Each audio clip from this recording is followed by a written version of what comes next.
Jerry Hill for the next question. Please answer it first, and it has to do with water. What will you do to solve the long-term water needs of California? Well, the long-term water needs in California are crucial, and certainly we're actually subject to what San Francisco does in the next election in November based on the Hetch Hetchy and the O'Shaughnessy Dam and the vote that is being put forth in San Francisco to determine whether that a movement and studies will go forward to remove that dam. In order to resolve the California issue, I voted against the water bond of a few years ago and the idea of placing that on the ballot because I didn't think it was appropriate, number one, for Northern California to be paying for the water in Southern California going there. Number two, I didn't feel that the canal that was being, the diversion of water from the Delta would be appropriate. Number one, that it would be, that it would have such devastating effect on the ecosystem of the Delta that it was not the solution that we needed to go forward with. There is a tremendous amount of conservation that is not being followed in the valley right now with agriculture especially, and as well as in Southern California. We need to bring water to Southern California, but we need to do it in the right way, and we need to do it in a manner that does not affect our Delta.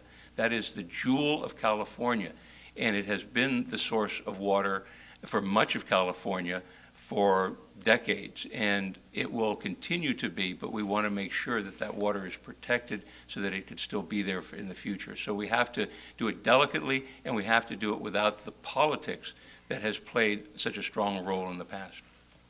Sally Lieber. Well, several things that I think that we need to do is we need to have conservation on the part of agriculture and not just on the part of urban and suburban areas where, frankly, we've done a great job of conservation and allowed more water to go to agriculture.